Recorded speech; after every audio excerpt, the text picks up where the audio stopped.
نحمدہ ونصلی علی رسولہ الکریم اما بعد فاعوذ باللہ من الشیطان الرجیم بسم اللہ الرحمن الرحیم لقد کان لکم فی رسول اللہ اسوۃ حسنہ لمن کان یرجو اللہ والیوم الآخر وذکر اللہ کثیرا ولما رأى المؤمنون الاحزاب قالوا هذا ما وعدنا الله ورسوله وصدق الله ورسوله وما زادهم إلا إيمانا وتسليما من المؤمنين رجال صدقوا ما عاهدوا الله عليه فمنهم من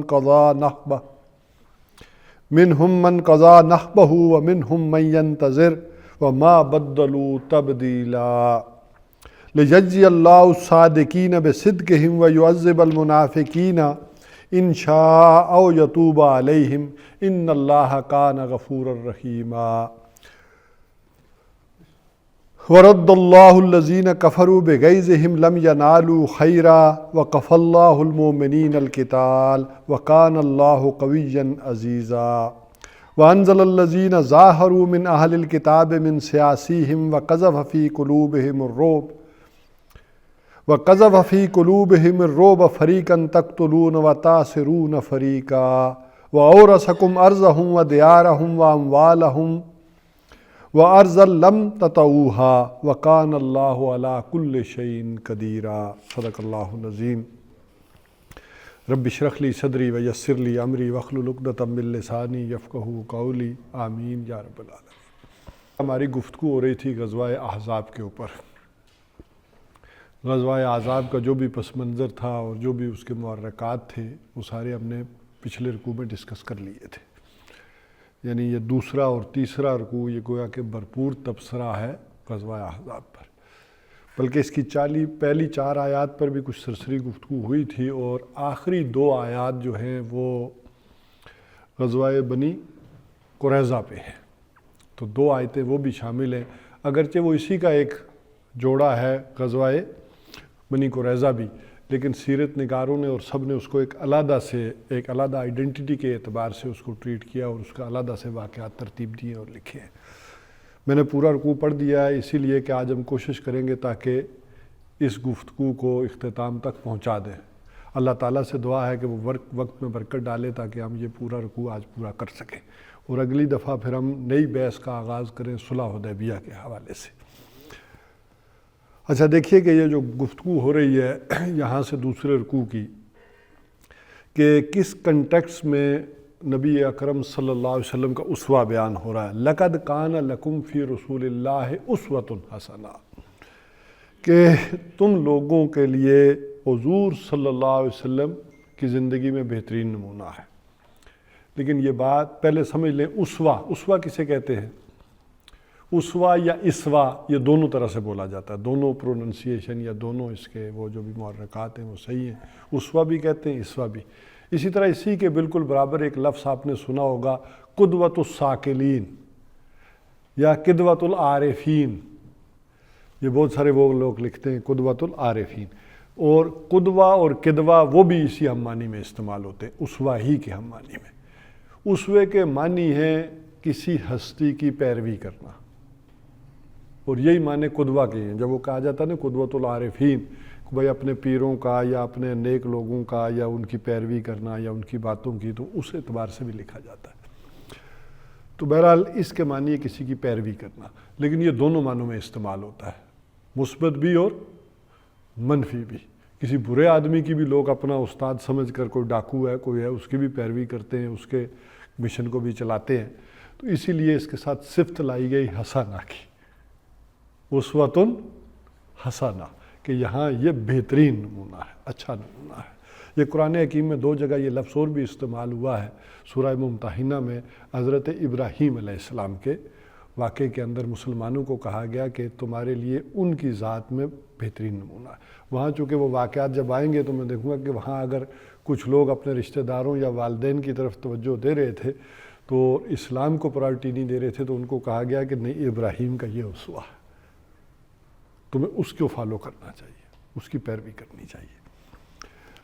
بہرحال اسوہ یہاں آ رہا ہے سخت ترین جب آزمائش۔ غزوہ ابھی جو ہم پڑھ آئے تھے کہ احزاب میں کیا ہوا، جو ابتلا اور آزمائش ہے، بلکہ اس کو بھی یہ سمجھ لیں کہ جب یہ لفظ باب افعال میں آتا ابلا یبلی، تو اس کے معنی ہوتے ہیں کہ کسی کو آزمائش میں ڈال کر اس کے جوہر نکھارنا۔ آپ کسی کو ذمہ داری دیں گے، وزن ڈالیں گے، تو کیا ہوگا؟ اس کے نتیجے میں اس کی صلاحیتیں اجاگر ہوں گی، وہ صلاحیتیں کسی کو آپ نے کام ہی نہیں دیا تو کیسے پتہ چلے گا؟ اس کے اندر وہ ڈارمنٹ صلاحیتیں ہیں۔ تو جب آپ ذمہ داری دیتے ہیں، کام دیتے ہیں، کوئی اس کے اوپر دباؤ آتا ہے، تو تبھی پتہ چلتا ہے کہ یہ کتنا باصلاحیت آدمی تھا۔ تو وہ واقعات آپ سنتے ہیں، کرتے ہیں۔ مثلاً میں واقعہ ایک دفعہ پڑھ رہا تھا کہ ایئر مارشل نور خان صاحب، تو جہاز جو ہے وہ اغوا ہو گیا، وہاں وہ دہشت گرد جو تھے وہ بیٹھ گئے جہاز کے اندر کہ اس کو میں دو، ہم نے انڈیا لے کر جانا ہے اس کو۔ تو کہتے ہیں چھٹی کا ٹائم ہوا، میں نے گاڑی نکالی تو گھر کی طرف آنے کو، بھئی اب کیا کریں، دیکھتے ہیں۔ تو کہتے ہیں میرے ضمیر نے گوارا نہیں کیا کہ جب میں واپس آیا اس میں کہ میں خود ملاقات کرتا ہوں، کیا مسئلہ ہے تمہارا؟ اور وہ چلے گئے ان کے پاس، اور جو ہی انہیں موقع ملا انہوں نے وار کر دیا، اگرچہ خود بھی زخمی ہوئے ہیں، وہ لگی ہے انہیں بھی، لیکن انہوں نے قابو پا لیا۔ باقیوں کو بھی انہوں نے اشارہ کر دیا تھا کہ جو ہی میں اس کو پکڑوں تو سارا کام ہی رٹ گیا۔ تو ایک جرت، ایک صلاحیت انسان کے اوپر وہ مواقع آتے ہیں تو تب پڑتی ہے۔ اور ایک ہے باب افتعال سے آزمائش کا آنا، تو یہ ان دونوں میں بھی تھوڑا سا فرق ہے۔ بلکہ یہ جو ہم پڑھ آئے تھے تو اللہ تعالیٰ نے اس کا ابتلا کا معاملہ جو بیان کیا وہ کیا تھا؟ حتیٰ یمیز الخبیث من الطیب، یہ اس لیے ہے کہ یہاں تک کہ ناپاک کو پاک سے جدا کر دے، اور مسلمانوں کو پاک کرے، ان کے دلوں کو پاک کرے، جو ان کے اندر کنفیوژن تھی، الجھن تھی، جب وہ بات آئی تو اس واقعے سے وہ کیا ہو گئی؟ کلیئر ہو گئی چیزیں۔ اور دوسری بات کہی، اس کا فلسفہ کیا ہے؟ وَلَيُمَحِّصَ الْمُؤْمِنِينَ، جو مسلمانوں کی اور اہل ایمان کی جمعیت ہے، آزمائش سے وہ بھی پاک ہوتی ہے۔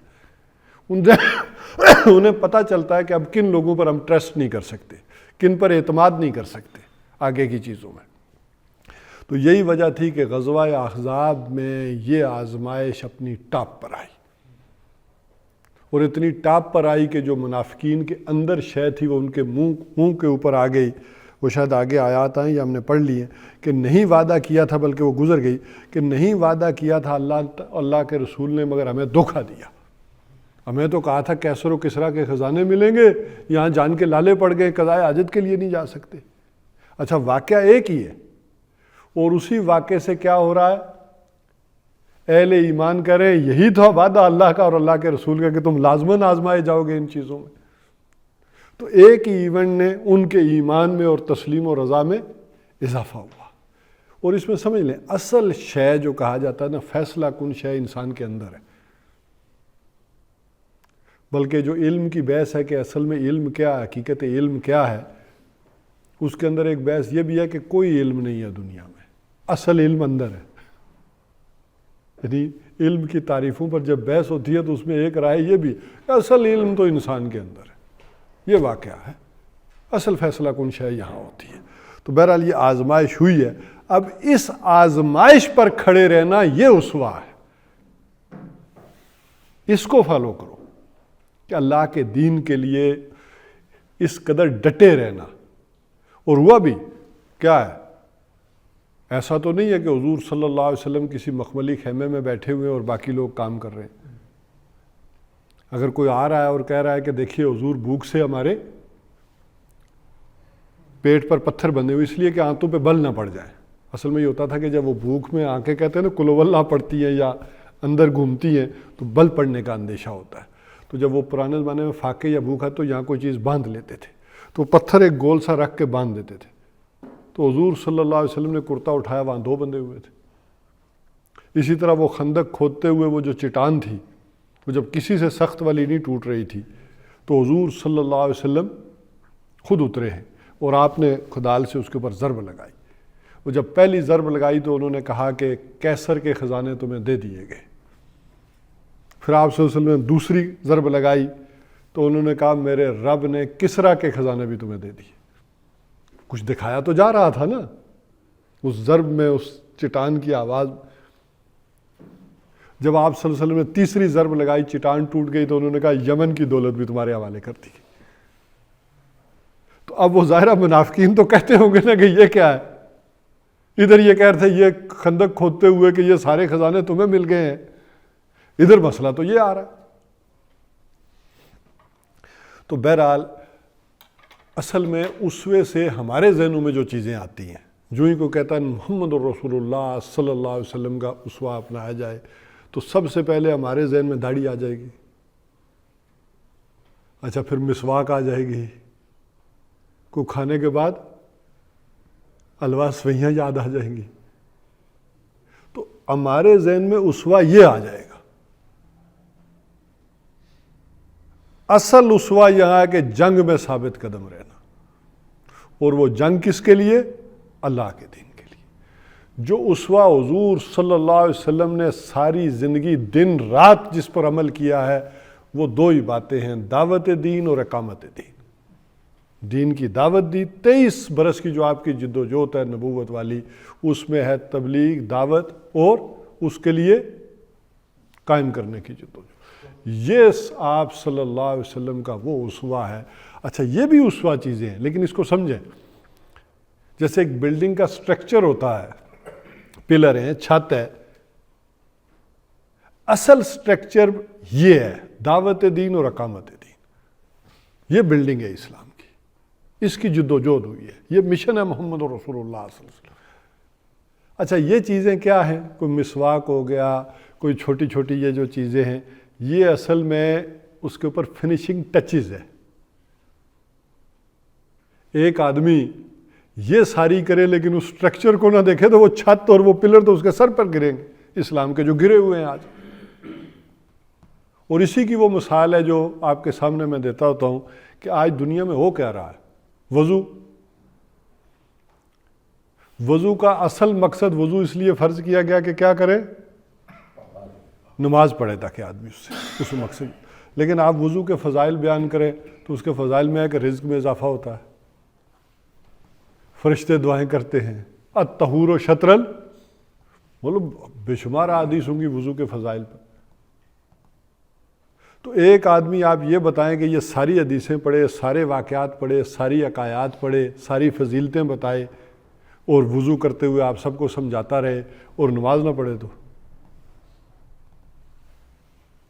اصل مقصد گویا کہ وہ ساری چیزیں ہیں وضو میں, لیکن اصل مقصد کیا تھا؟ نماز. اسی طرح نماز کا اصل مقصد کیا تھا؟ اقیم الصلاۃ لذکری. آپ نے ساری نمازیں پڑھ لی لیکن اللہ یاد ہی نہیں آیا. آپ ساری حدیثیں, سارے واقعات وہ ضعیف ہیں, جو کچھ ہیں پڑھ پڑھ کے سنیں سنائیں, ایک نماز کا اتنے کروڑ اتنے لاکھ اتنا ثواب ہے, چھوڑنے کا اتنا کروڑ اتنے لاکھ عذاب ہے, یہ ساری کر لیں, لیکن جو اس کا اصل مقصد ہے وہ نہیں. تو یہ وہ والی شے ہے کہ جو سمجھے اس کی وجہ پھر کیا بنتی ہے. جیسے خود حضور نے فرمایا کہ بہت سارے روزے داروں کو بھوک اور پیاس کے سوا کچھ حاصل نہیں ہوتا. ٹھیک ہے, ایک محنت کی ہے, جد و جہد کی ہے, اس کا ثواب مل جائے گا, اس کا انکاری نہیں ہے, اس کا ایک اجر دے دیں گے اللہ تعالیٰ کہ تم بھوکے پیاسے بھی رہے ہو میرے لیے یہ لو. لیکن اس کا مقصد یہ تھا کہ تقویٰ پیدا ہو تمہارے اندر, لعلکم تتقون, تو وہ تو پیدا ہی نہیں ہوا, تو بھوک پیاس ہی کاٹی ہے نا. اس بھوک پیاس کا کچھ مل جائے گا لیکن اصل فائدہ نہیں ہوا. اس کی یہی وجہ ہے کہ پھر آج دنیا دینداروں کو یہ کہتی ہے کہ ان کی نمازیں بھی پوری ہیں, حج عمرے روزے بھی پورے ہیں, لیکن بددیانتی بھی, بے ایمانی بھی, ٹیکس چوری بھی, اس میں بھی سارے یہ پورے ہیں. کیوں؟ ان چیزوں کا مقصد نہیں سمجھا گیا. ان ساری عبادات کا مقصد تھا کہ آپ اللہ کے بندے بن جائیں, اللہ کی نافرمانی نہ کریں باقی معاملات میں. ایک علامہ اقبال کا ایک شعر یاد آ گیا مجھے. جی جی اگر اجازت ہو تو. جی جی. شوق تیرا اگر نہ ہو میری نماز کا امام, میرا قیام بھی ایجاب, میرا سجود بھی ایجاب.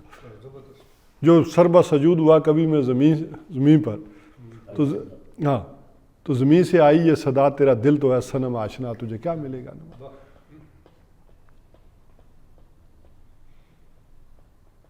اور وہ کیا کہ تیری نماز بے سرور، تیرا امام تیرا امام بے سرور، بے حضور، تیری نماز بے سرور ایسی امام سے گزر، ایسی نماز سے گزر۔ تو وہ چلے میں ابھی وہ نماز کی یا ان چیزوں پر نہیں آ رہا، میں توجہ دلانا چاہ رہا ہوں اسوے کے حساب سے کہ اصل مقصد یہ ہے کہ وہ اصل مشن حضور صلی اللہ علیہ وسلم کا نگاہوں سے اوجھل ہونے کی نسبت سے یہ ہوا کہ ہم نے اسوے کے اپنی اپنی ڈیفینیشنز کر لی، اپنے اپنایا۔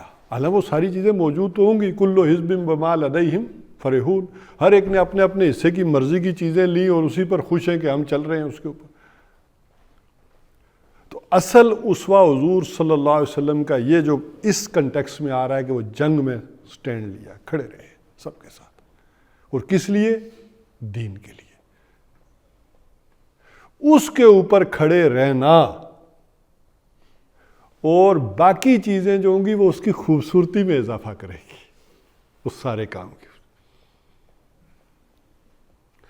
ورنہ پھر وہ والی خوبصورتی تو بہت ساری ان ریڈ لائن ایریے میں بھی ہوتی ہے، میں اس طرف ابھی نہیں آ رہا، آگے چلیں جی۔ لیکن یہ اسوہ بھی کس کو فائدہ دے گا؟ اب اگلی بات یہ ہے، اچھا دیکھیں قرآن حکیم پوٹینشلی کیا ہے؟ ہدی للناس، کل نوع انسانی کے لیے کیا ہے؟ یہ ہدی للناس ہے، لیکن اس سے ہدایت حاصل کون کرے گا، استفادہ کون کرے گا؟ متقین۔ قرآن کے اندر قوت ہے کہ کل نوع انسانی کو دے، لیکن ہدایت اس سے کون لے گا؟ جو متقی ہیں۔ شرط ایک رکھ دی۔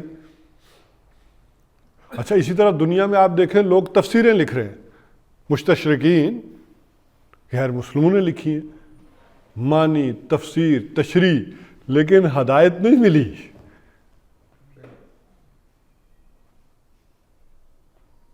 تو ہدایت اس کو ملے گی جو کون ہے؟ متقی ہے۔ اسی طرح اسوے سے ہدایت کے لیے، اسوے سے استفادے کے لیے تین رکھ دی شرطیں۔ قرآن سے استفادے کے لیے ایک شرط ہے، اسوہ رسول سے استفادے کی تین شرطیں ہیں۔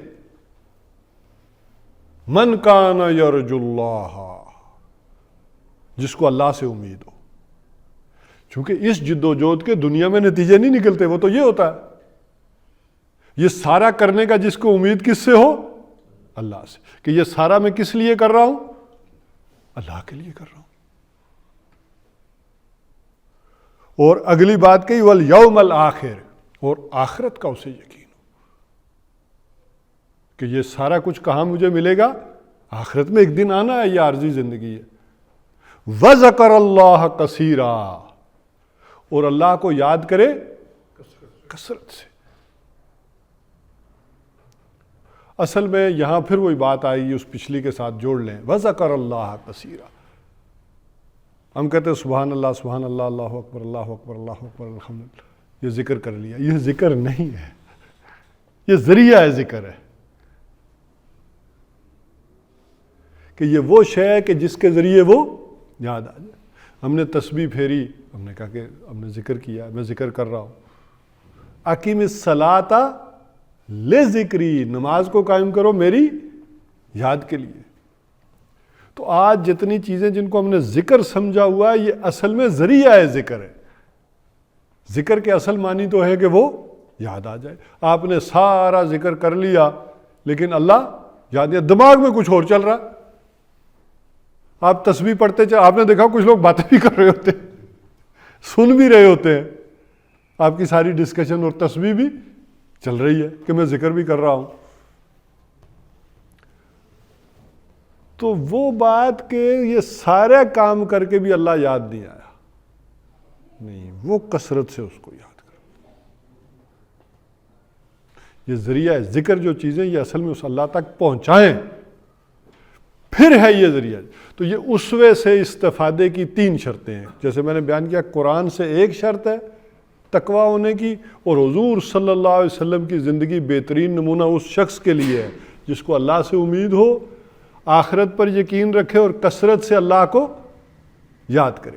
اب وہ ذریعہ ذکر یہ ساری چیزیں ایک دفعہ ہم نے کی تھی کہ کیا ہے۔ سب سے پہلے قرآن حکیم، پھر نماز، پھر ادعیہ معصورہ اور اذکار مسنونہ، یہ سارے ذرائع، اور اس کے بعد کسی کو کوئی خصوصی کسی چیز سے لگاؤ ہو گیا، غلط فہمی ہو گئی تو کوئی خصوصی ذکر کر لے، وہ دوسری بات ہے۔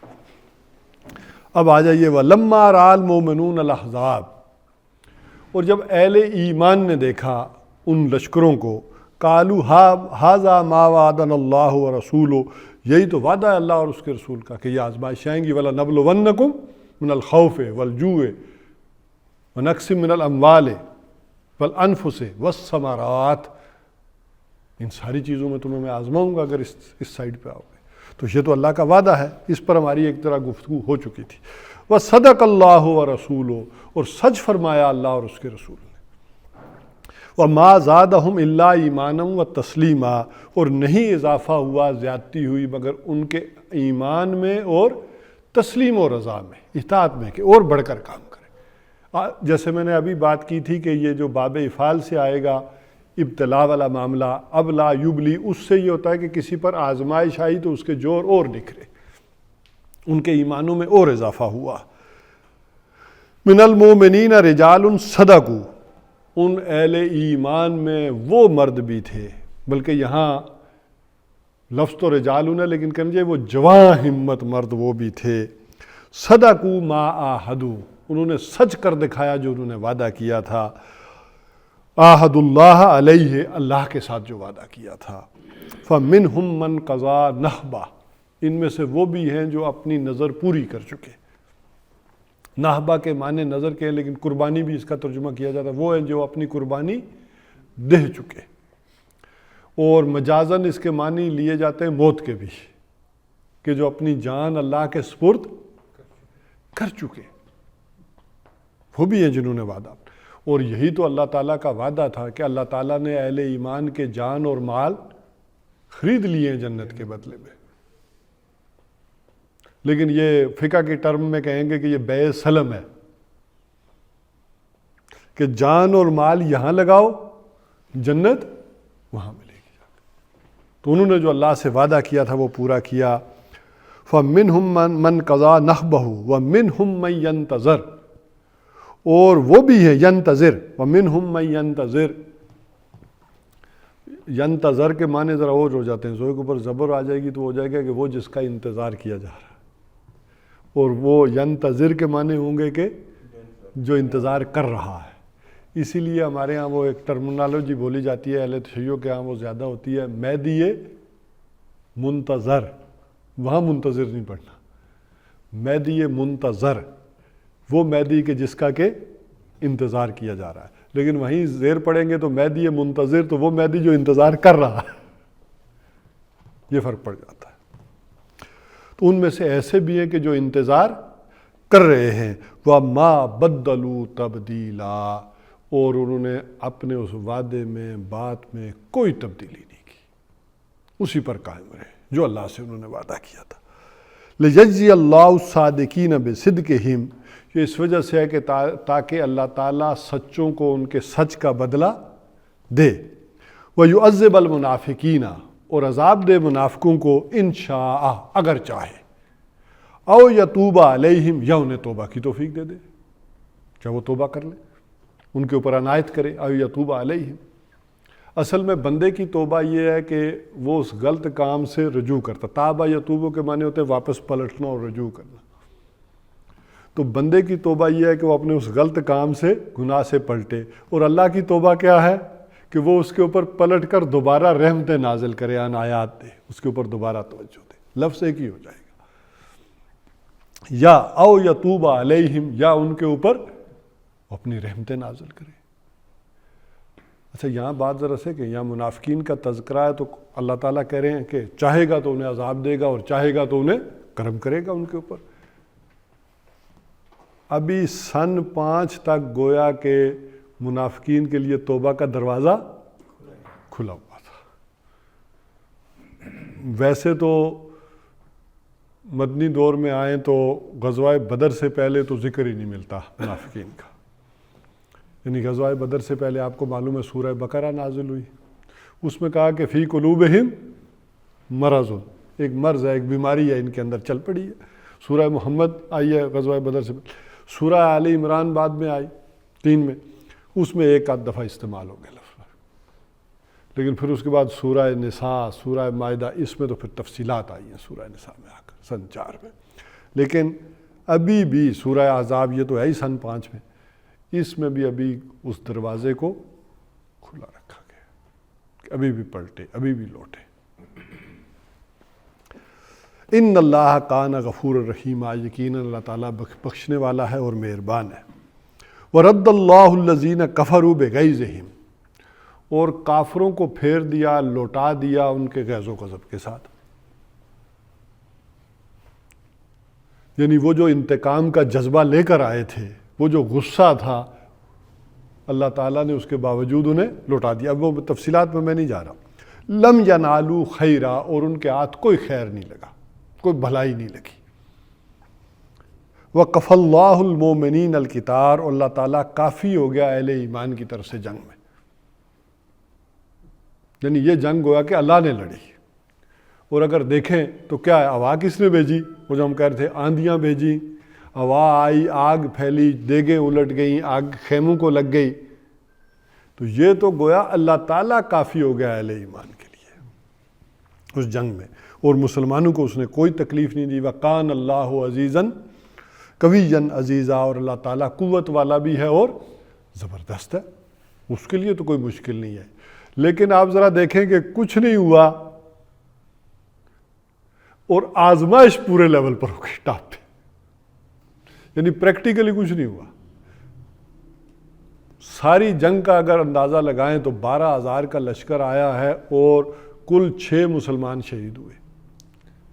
یا 7ویں کہہ سکتے ہیں کہ آپ حضرت سعد جو ہے، سعد بن معاذ، وہ ہوئے ہیں. ان کو چونکہ تیر اندازی تو ہو رہی تھی، ان کے بازو میں تیر لگا ہے رگ کے اوپر، اور وہ اس سے پھر ان کا خون بہا، بندی رکھی ہے، اور وہ پھر تھوڑے مہینے 1.5 مہینے بعد جو ہے وہ ان کی شہادت ہوئی ہے. اسی زخم سے کھل گیا تھا زخم، پھر خون نہیں رکا. تو اور 10 کفار میں سے جو ہے وہ مارے گئے، ٹوٹل 16. لیکن آزمائش کس درجے ہوئی ہے؟ وہ زلزلوا زلزالا، پوری طرح جھنجھوڑے گئے اور ہلا مارے گئے. اب آ جائیے اس کی طرف کہ جو میں نے کہا تھا کہ آخری 2 میں یہ ذکر آئے گا غزوہ بنی قریظہ کا. اس حوالے سے تاریخ کی 2 رائے ہیں کہ وہاں پر چونکہ 5 قبیلے یہ آباد تھے، 2 یہ اوس اور خزرج کے اور 3 یہودیوں کے، بنی قینقاع، اسی طرح بنو نذیر یا بنو نذیر، اور ایک بنی قریظہ.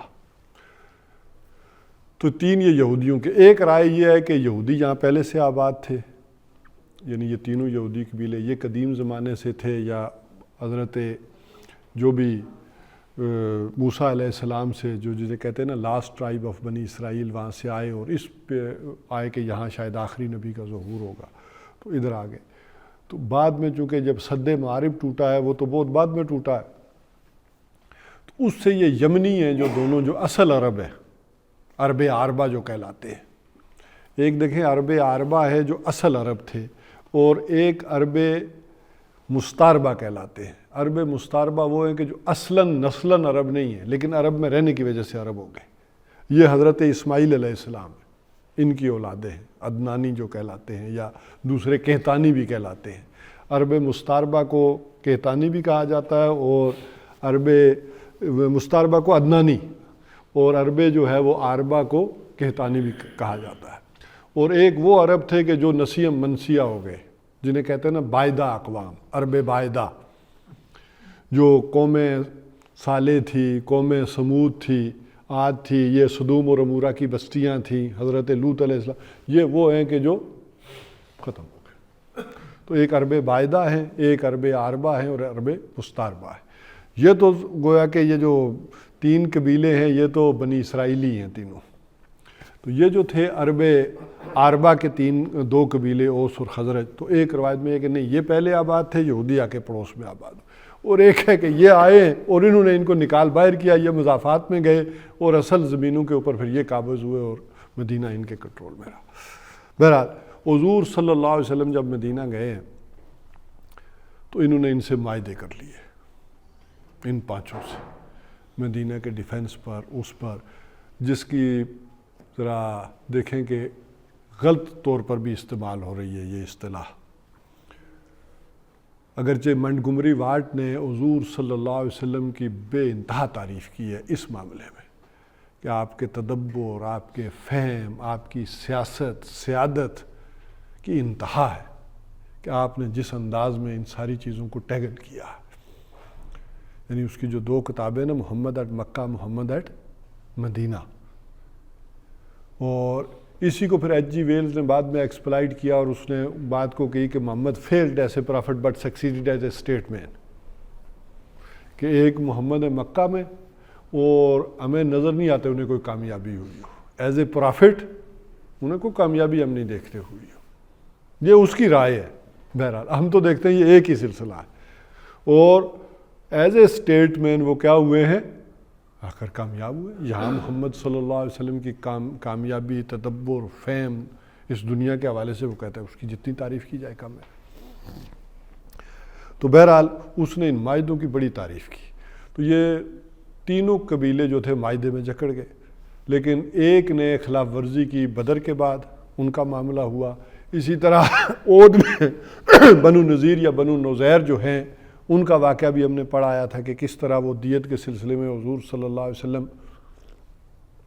گئے، انہوں نے قتل کی سازش کی اور پھر ان کے بارے میں ان کا گھیراؤ ہوا اور فیصلہ ہوا کہ وہ مدینہ سے وہ بھی نکل جائے۔ مدینہ بدر کیے گئے پہلے بنو قینقاع اور پھر کیے گئے بنو نذیر، اور ذرا اندازہ کرے 600 اونٹوں کے اوپر وہ اپنا سامان لے کر گئے، اور یہ سارے پھر جا کر آباد ہوئے ہیں خیبر میں۔ اور وہ ہم سارا پڑھ آئے تھے غزوہ احزاب کے پس منظر میں کہ انہی کا جو سردار تھا خی ابن اخطب، اسی نے پھر ان کو بھڑکایا، بنو غطفان کو بھڑکایا، یہ جو نجد کے قبائل ہیں، اور ابو سفیان کو جو ہے وہ کہا، اور اسی کی اصل میں سازش تھی کہ اس نے بڑی محنت کی بنو قریظہ پر بھی، اور بنو قریظہ کو کہا کہ تم حملہ کرو، پشت سے تم کرو گے تو پھر یہ معاملہ آسان ہو جائے گا، اور اب دیکھو میں سارے عرب کو لے آیا ہوں تو اس قصے کو اب ختم ہو جانا چاہیے، تم کیوں ڈرتے ہو؟ تو انہوں نے کہا نہیں دیکھو ہم محمد صلی اللہ علیہ وسلم سے بڑے اچھے چلے۔ بہرحال اس نے بڑی محنت کی اور ان کو قائل کر لیا، اور یہاں کہا کہ میں بھی تمہارے ساتھ رہوں گا، اگر کچھ مسئلہ ہوگا تو میرے ساتھ بھی ہوگا، اور یہی وجہ کہ پھر یہی مارا گیا ہے، انہی میں تھا، اپنی بات پر ڈٹا رہا ہے۔ خی ابن اخطب جو تھا وہ ان میں موجود رہا اور کیا۔ بہرحال جو ہم پچھلا پڑھ آئے تھے کہ ایک دن صبح کو اٹھے تو کوئی لشکر نہیں تھا۔ ابو سفیان نے وہ جسے اس زمانے میں آوازیں ہوتی تھی نا حملہ کرنے کے لیے، کوئی طبل، کوئی اس طرح سے جیسے نعرہ تکبیر ہوتا ہے، تو اس طرح طبل رحیل بجوایا جو عرب میں سمجھا جاتا تھا کہ ریٹریٹ، پسپائی، تو اس نے طبل رحیل رات کو بجوا دیا کہ جو جا سکتے ہو نکلو، تو صبح میدان خالی تھا۔ تو دیکھا لوگوں نے وہ واقعات بھی ہم نے پڑھے کہ انہوں نے یہ سمجھا کہ فوجیں نہیں گئی ہیں، یہ کیسے پاسبل ہے کہ چلی گئی، منافقین نے سمجھا۔ بہرحال حضور صلی اللہ علیہ وسلم حضرت ام سلمہ رضی اللہ تعالی عنہا کے گھر تشریف لے گئے، اور آپ صلی اللہ علیہ وسلم نے ہتھیار وغیرہ اتارے اور غسل کرنے کی کہ غسل کریں، تو اس پر جبریل آ گئے۔ انہوں نے کہا کہ حضور آپ نے ہتھیار اتار دیے، ہم نے تو ابھی نہیں اتارے۔ اور بنو قریظہ کا معاملہ بڑا کرٹیکل موومنٹ میں انہوں نے ساتھ نہیں دیا، اس انتہا درجے میں۔ تو میں جا رہا ہوں بنو قریظہ، ان کے دلوں میں زلزلہ ڈالوں گا، رعب ڈالوں گا، آپ اہل ایمان کو لے کر پہنچیے۔ تو حضور صلی اللہ علیہ وسلم نے حضرت علی رضی اللہ تعالیٰ عنہ کو علم دیا کہ آپ پہنچیں،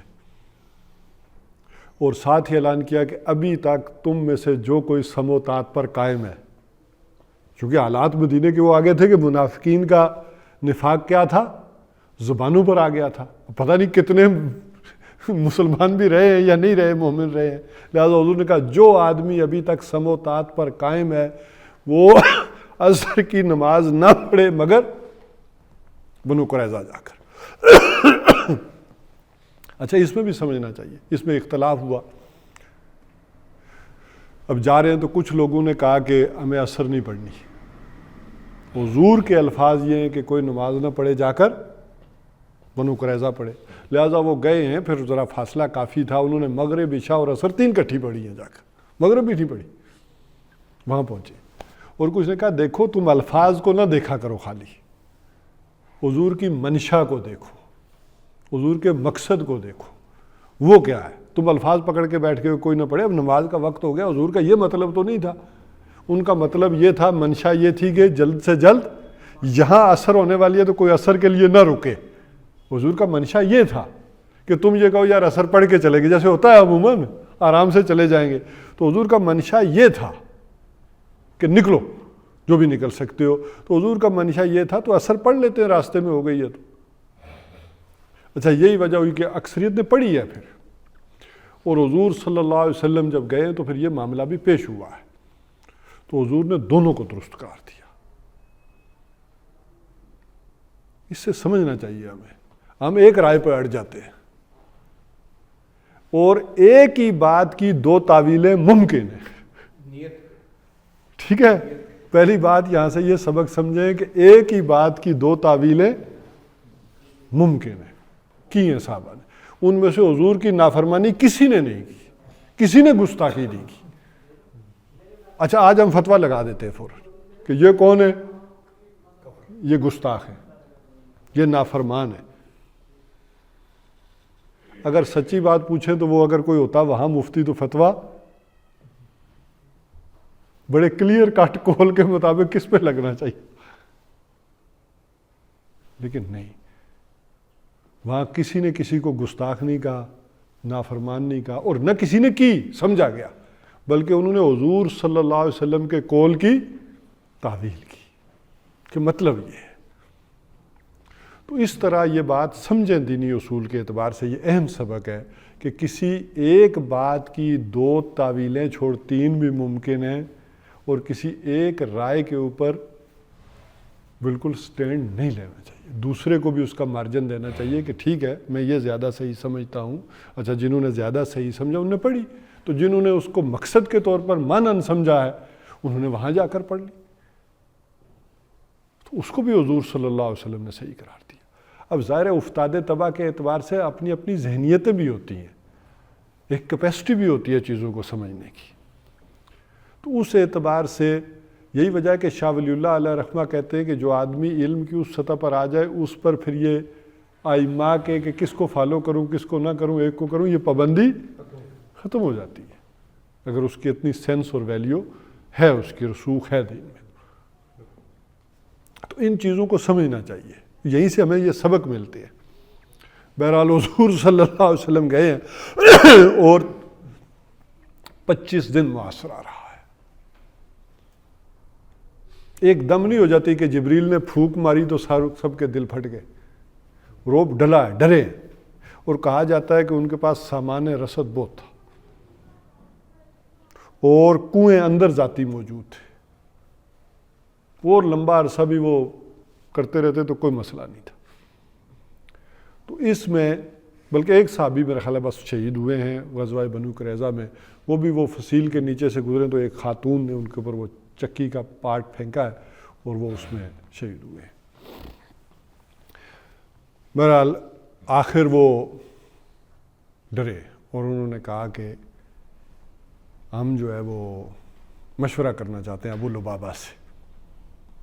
ابو لبابہ جو ہیں وہ یہ ان کی زمینیں ان کے ساتھ ہی تھیں جڑی ہوئی، وہ چونکہ ڈیرا تھا، زمینیں تھیں، وہ کاشت کے لیے جاتے تھے تو تعلقات تھے ایک، تو انہوں نے کہا ابو لبابہ کو حضور کو پیغام بھجوایا کہ بھیجیں ہم مشورہ کرنا چاہ رہے ہیں۔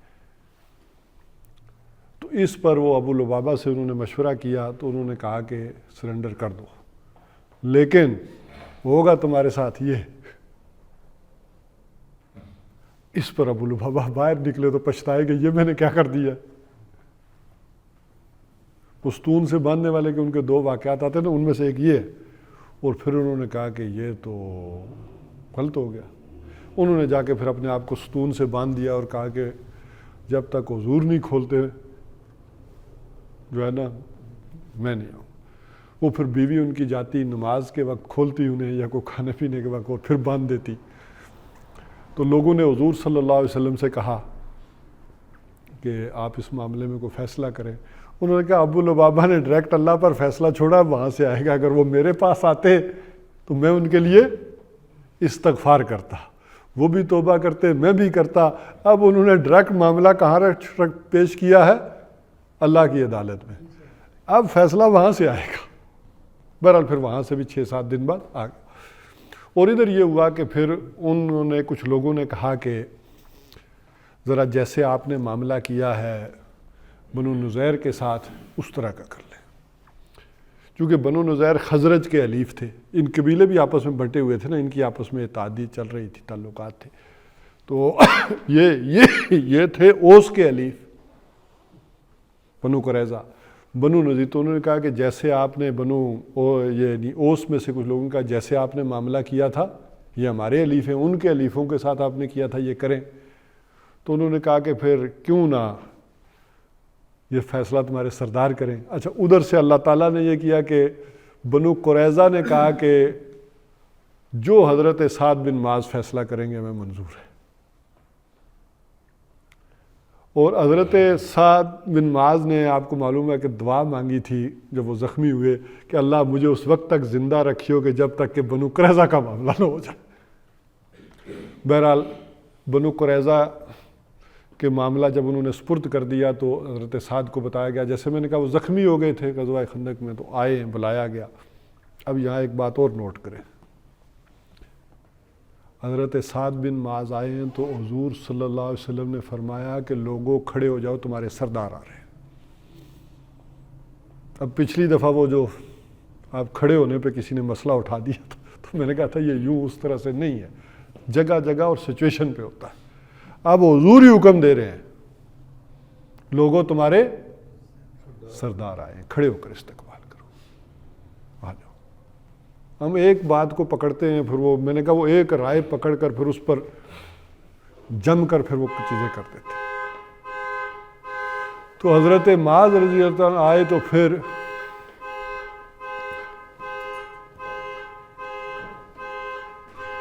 وہ بیٹھے، انہیں بتایا گیا کہ وہاں بنی قریظہ نے آپ کو نامزد کیا ہے ثالث، آپ جو فیصلہ کریں گے وہ ہوگا. تو اب جو بھی وہاں اس وقت کا دستور اور قانونی تقاضا تھا، حضرت سعد بن معاذ نے کہا کیا جو وہاں ہیں ان کو منظور ہے؟ ان کے نمائندے جو ادھر ہیں، کہا گیا جی منظور ہے. جو ادھر ہیں ان کو منظور ہے. اب منہ تھوڑا سا پرے کر لیا اور کہا جو یہاں ہیں ان کو بھی منظور ہے. تو حضور نے کہا ہاں جی مجھے بھی منظور ہے. اب ذرا ادب کا تقاضا تھا، براہ راست حضور سے نہیں پوچھا. جو ادھر ہے ان کو منظور ہے، جو ادھر ہے منظور ہے، اور جو یہاں موجود ہیں ان کو بھی منظور ہے یہ میرا فیصلہ اگر میں کروں. تو حضور نے کہا جی منظور ہے، آپ کریں. تو انہوں نے کہا پھر میں تورات کے مطابق فیصلہ کرتا ہوں، ان کے جتنے جوان ہیں جنگ کے قابل ہیں سب قتل کر دیے جائیں، عورتوں اور بچوں کو غلام بنا لیا جائے. یہ انہوں نے فیصلہ کیا جس پر پھر عمل درآمد ہوا، اور 600 یا 700 یا اس کے درمیان کی فگر ہے، بعض نے 700 کا ہے، بعض نے 600 کا ہے، اس کے درمیان ان کے نوجوان جنگ کے قابل جتنے تھے وہ قتل کر دیے گئے. مدینے کے بازار میں کہتے ہیں خندق کھودی گئی اور اس میں پھر وہ قتل کرتے جاتے تھے اور ان کو ڈالتے جاتے تھے. یہ حضور صلی اللہ علیہ وسلم کی یعنی تاریخ کا بڑا ہی دلخراش واقعہ ہے. ذرا آپ اندازہ کر سکتے ہیں کہ حضور صلی اللہ علیہ وسلم کی طبیعت پر اس کا کیا اثر ہوا گا، جو نبی رحمت ہے. کیونکہ آپ کا مزاج کیا تھا، اس کو سمجھیں مزاج کو. وہ واقعہ تو بہت مشہور ہے جو مولوی لوگ بیان کرتے ہیں، وہ جو غامدیہ خاتون آئی کہ مجھ سے زنا ہو گیا، تو حضور پوچھ رہے ہیں ان سے، نہیں یوں ہوا تھا، یوں ہوا تھا، یوں ہوا تھا، ایسے ہوا تھا، ویسے ہوا تھا، تاکہ ٹالے. اب وہ اسی طرح ایک صحابی آئے کہ مجھ سے زنا ہو گیا، آپ مجھے پاک کر دیں. حضور نے کہا یہ نشے میں تو نہیں ہے. صحابہ نے جا کے منہ شو سونگا اور کہا کہ نہیں حضور نشے میں نہیں ہے. وہ کہا دیکھو صحیح کہہ رہے ہو، تمہیں غلط فہمی ہوئی ہوگی.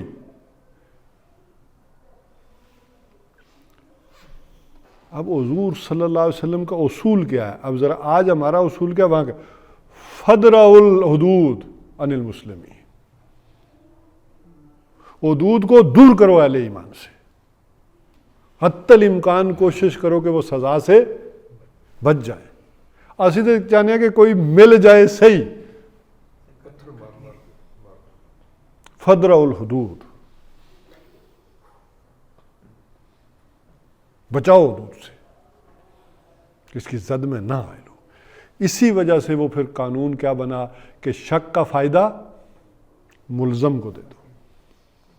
یہاں پھر اصلاح کر دو، ملزم نہیں، ملزم.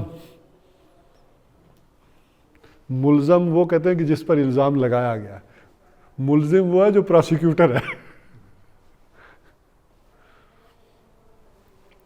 تو شک کا فائدہ ملزم کو دو. حضور نے فرمایا کہ 99 آدمی جو ہے معلوم ہو کہ مجرم ہے اور ایک ان میں بے گناہ ہے، اور آپ کو ڈر ہو کہ ایک بے گناہ مارا جائے گا، تو 99 کو چھوڑ دو. ہمارے مزاج بدل گئے ہیں، دین کے مطابق نہیں رہے.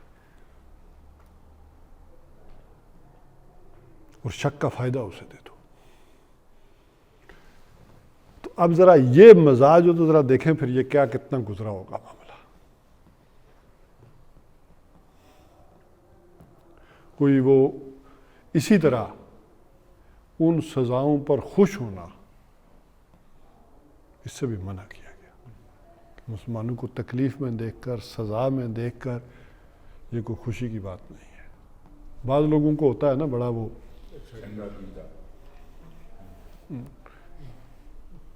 تو الفاظ یہ مزاج ہے دین کا ہمارے کا. وہ ٹھیک ہے چسکے لے لے کر وہ زنا کے واقعات ہم بیان کرتے ہیں، لیکن اس مزاج کو سمجھے کہ حضور چاہ رہے ہیں کہ یہ نہ ملے سزا. اور آخر میں حضور نے کیا کہا، اگر یہ نہ بتاتے آ کر تو اچھا تھا. اللہ نے پردہ رکھا ہوا تھا، یہ بھی اپنا پردہ رکھ لیتے. اب جب بالکل اوپن ہو گئے تو اب کیا ہے، اب قانون کا نفاذ کرنا پڑے گا. تو یہ اب انہی کی خواہش پر یہ ہو گیا،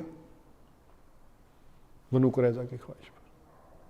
بہرحال اس میں اور بھی واقعات ہیں تفصیلی آتے ہیں، لیکن پھر ہوا یہ کہ اس حوالے سے پھر ان کی زمین جائیدادیں، یہ ابھی میں آخری آیت پھر پڑھ دیتا ہوں تاکہ وہ نکل گئے تھے خواتین اور بچے، نہ غلام بنا لیے گئے. ادھر ہی گئے. جی یہ سب غلامی میں آئے. اسی میں ان کے سردار کی جو بیٹی تھیں حضرت صفیہ تھیں، وہ پھر میں ڈیٹیل میں جاؤں گا. کسی اور صحابی کو دی تو انہوں نے کہا یہ اپنا حضور سے کو بتایا گیا کہ یہ ان کے سردار کی بیٹی ہیں، تو پھر ان کو حضور نے اور دی اور ان کو پھر اپنے نکاح میں لے لیا. اچھا پھر یہ باتیں بھی ہوتی رہتی تھیں. وہ نکاح ہوا، تھوڑی سی ناراضگی بھی رہی آپس میں خواتین کی، چونکہ ظاہر بات ہے کہ خواتین میں یا حضور کی ازواج میں ایک اسپیشل ہولڈ حضرت حفصہ کا اور حضرت عائشہ رضی اللہ تعالیٰ عنہما کا دونوں کا تھا. تو انہوں نے کوئی جب یہ بھی آئی ہیں تو اچھی تو یہ بھی تھی، تو انہوں نے کوئی تانا شانہ دیا کہ یہودیہ انہیں کہ اس سے دی کثر سے شاید کوئی اس طرح جیسے خواتین کہتی ہیں، انہوں نے تو یہ نہیں کہا بھائی، لیکن کوئی اس طرح کا مفہوماً ادا ہوا. تو انہوں نے حضور سے شکایت کی کہ یہ دونوں مجھے کیا کہہ رہی ہیں، یہودیہ. تو انہوں نے کہا ان کو جا کر دونوں کو جواب دو کہ ہارون میرے باپ ہیں اور موسیٰ میرے چچا.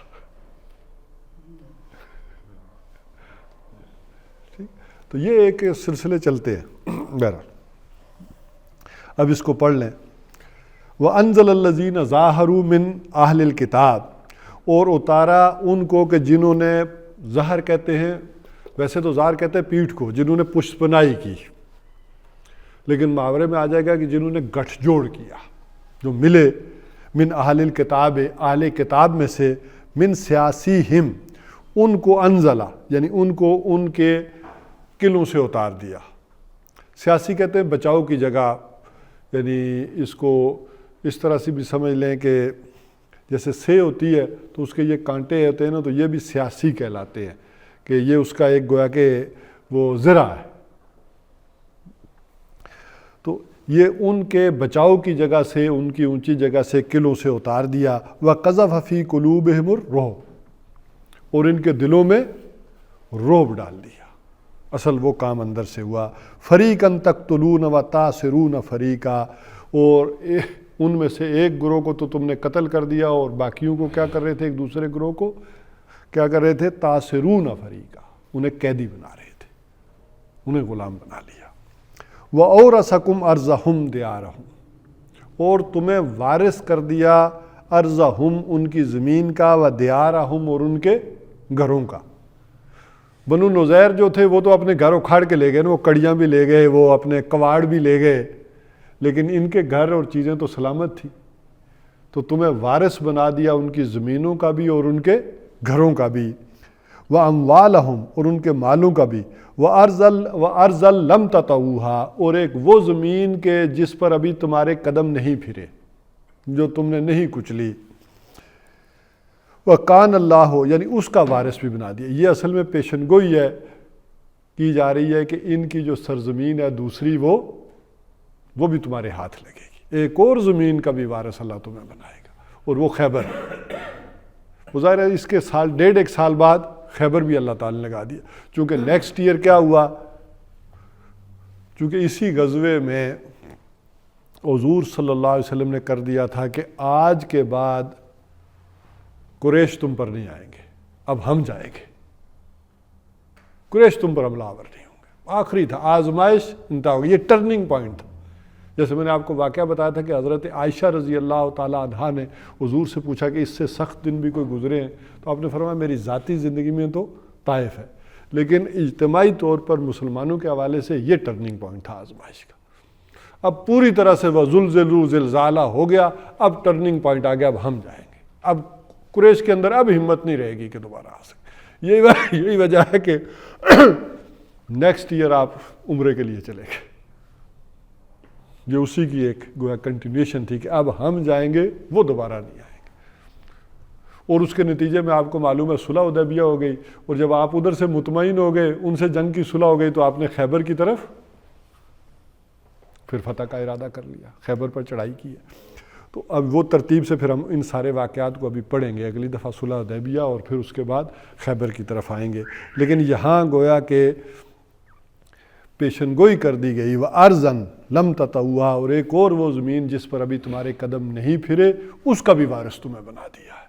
اور ظاہر بات ہے کہ اصلاً خوشحالی جو مسلمانوں کے ہاں آئی ہے، بنو قریظہ سے تو آئی، لیکن دو قبیلے یہ گئے، باقی خیبر کے یہودی اپنے مالدار تھے بڑے، تو اصل خوشحالی پھر مسلمانوں کے ہاں آئی ہے غزوہ خیبر کے بعد۔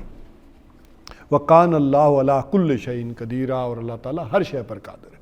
ابھی تو تم نہیں سوچ سکتے کہ ہم خیبر پہ چڑھائی کریں یا کون سی زمین ہے، لیکن اللہ کی گویا کے تقویم میں یہ طے شدہ بات ہو گئی ہے کہ ایک اور سرزمین بھی ملے گی۔ تو بس یہیں پر اس کا یعنی غزوہ احزاب کا معاملہ یہاں کر لیتے ہیں۔ اس کے اوپر آپ کے پھر کچھ سوالات ہیں تو کر لیں۔